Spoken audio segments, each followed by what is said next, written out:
Sir అయితే నాకు ఒక కంప్లైంట్ ఉంది సార్. చెప్పండి. అది it is nothing to do with ప్రతిపక్షాలు ఆర్ వాట్ ఎవర్. ఒక జర్నలిస్ట్గా నేను అడుగుతాను సార్.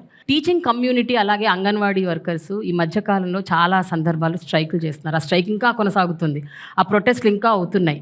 మీరు ఎస్మా కూడా ప్రయోగించారు సార్. ఇది కొంచెం నాకు బాధాకరంగా ఉంది. మీరు ఏమంటారు సార్ దీని గురించి? What you say? మీలాగే మేము కూడా బాధ ఉంది మాకు. కానీ ఇష్యూ ఏంటంటే ఒక ఏదైనా సరే ఒక గ్రీవెన్స్ వస్తుంది, లేకపోతే వాళ్ళకి ఒక పెర్సెప్షన్లో నుంచి ఒక యాజిటేషన్కి వచ్చినప్పుడు వచ్చి మాకు ఇస్తారు ఒక షీట్, మా డిమాండ్స్ ఇవన్నీ 1 to 10, 1 to 12, 1 to 15 అన్నీ చేసి ఒక్కటి చేయలేకపోతున్నామంటే దానికి రీజన్ కూడా చెప్పిన తర్వాత వాళ్ళు దాన్ని అర్థం చేసుకోవడానికి మా కోరిక. ఫర్ ఎగ్జాంపుల్ అంగన్వాడీ ఉన్నారు, వాళ్ళు 1 నుంచి 11 డిమాండ్స్ ఇచ్చారు. 10 డిమాండ్స్ కంప్లీట్ చేసాం. వాళ్ళు అడగిన డిమాండ్ కూడా యాడ్ చేసి చేసుకొచ్చాం. ఒకటేది శాలరీ, ఆన్రోల్ని ఎన్హాన్స్మెంట్ ఆఫ్ ఆన్రోలింగ్.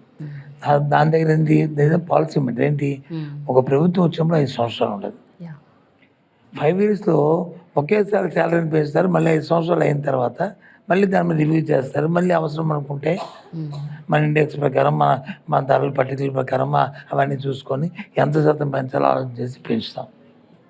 అది ప్రైవేట్, అది గవర్నమెంట్ అయినా లేదు అవుట్ సోర్సింగ్ అయినా అది కార్యక్రమం. కానీ ప్రతి 2 సంవత్సరాలకి 15 సంవత్సరాలు 13 సంవత్సరాలు పెంచమంటే అది షుడ్ నాట్. అది మేము రిక్వెస్ట్ చేస్తాం. అది దాంతోపాటు ఎన్నికల ముందు చాలా సెన్సిటివ్ టైం ఇది.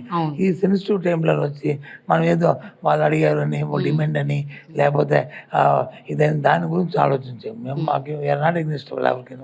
అందుకే రిపీటెడ్లీ మేము రిక్వెస్ట్ చేస్తాం, ఇది టైం కాదు, మీరు 1-2 నెలలు ఆగండి, ఎన్నికలు అయిపోతాయి, మళ్ళీ మా ప్రభుత్వం వస్తుంది, అప్పుడు వచ్చి మళ్ళీ దీన్ని మేము రివ్యూ చేద్దాము, అవసరం కూడా తప్పకుండా ఆ కార్యక్రమం చేద్దామని చెప్పుకొస్తున్నాం.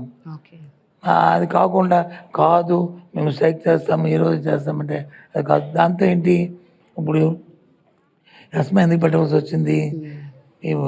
ఈ ఎవ్రీ మంత్ 5th 5వ తారీఖు నాడు ఎవరైతే ప్రెగ్నెంట్ లేడీస్ ఉంటారో ఎవరుంటారు వాళ్ళకి వచ్చి ఒక వైఎస్ఆర్ కిట్ అని ఒక కిట్ ఇస్తాం. అందులో అన్నీ ఉంటాయి, పోషక పదార్థాలు అన్నీ ఉంటాయి.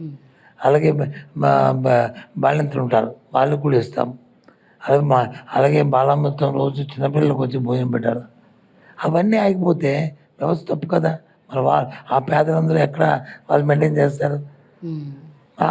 ఆ పని వాళ్ళకి వందాలంటే వీళ్ళని ఇవ్వాలి, లేదా ఇది పక్క నుండి ఇంకోరైనా ఇవ్వాలి. అందుకు చెప్పాను తప్ప ఎనుగుళ్ళు అయిపోయాయి, తప్పని పరిస్థితులు. అంతేగాని మాకేమి వాళ్ళ మీద సత్తుత్వం కాదు. ఇవాళ వచ్చా పని చేసుకునే మేము వారు welcome it, there is no issue. అది మీరు అడిగారు కాబట్టి చెప్తున్నాను. యాజ్ ఏ పబ్లిక్ అయినా అది రివ్యూ చేస్తాం ఎన్నికలు అయిన తర్వాత. Very good sir. తప్పకుండా. అయితే సార్ ఒక్క విషయం చెప్పండి, ఒక విద్యాశాఖ మంత్రిగా ఇన్నేళ్లుగా మీరు ఎంత హ్యాపీగా ఒక సాటిస్ఫాక్టరీ ఒక మంత్రి పదవిని మీరు నిర్వహిస్తున్నారు. ఇలాంటివి జరిగినప్పుడు మనసు చివుకుమంటుంది కదా సార్, బాధపడతాము. And as a minister I'm sure you must have felt very horrible. ఉంటాయి, వాళ్ళందరితో పిలుస్తున్నాము, మాట్లాడుతున్నాము. స్టేట్లో ఒక సబ్ కమిటీ వేశారు, అందులో I'm also one of them. నేను కూడా అందరితో ఇంటరాక్ట్ అవుతున్నాను, కన్విన్స్ చేస్తున్నాము. అయితే ఎవరైతే పనిచేస్తారో వారితో పాటు వాళ్ళ వెనకాల బ్యాక్గ్రౌండ్లో కొన్ని రాజకీయ పార్టీలు ఉంటాయి. అది వచ్చిన వాళ్ళకి ఎప్పటికెప్పుడు ఉట్టప్పుడు రాదు. వాళ్ళకి ఎన్నికలు వచ్చినప్పుడే వాళ్ళకి అనుమానం వచ్చి ఇలాంటి వాళ్ళందరినీ ప్రోత్సహించి ఈ వెనకాల చేస్తుంటారు. యాక్చువల్లీ వీళ్ళు యూనియన్స్ ఉంటే అది చేయరు.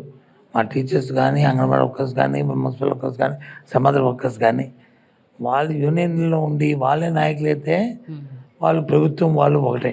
ఏ ప్రభుత్వం కూర్చొని సంబంధం చేస్తారు. ఎప్పుడైతే ఆ యూనియన్కి ఒక రాజకీయ పార్టీ ఎఫిలియేషన్ ఉంటుందో ఇంకా వాళ్ళు ఉండరు. వాళ్ళకి ఈ ఎజెండా కంటే పార్టీ ఎజెండా ముఖ్యం ఆ నాయకులకి. సో అందుకు ఏదో ఒకటి క్రియేట్ చేసి దాన్ని ముందుకు తీసుకెళ్తుంటారు. ఇది నా ఎక్స్పీరియన్స్తో చెప్తున్న విషయం. ఓకే.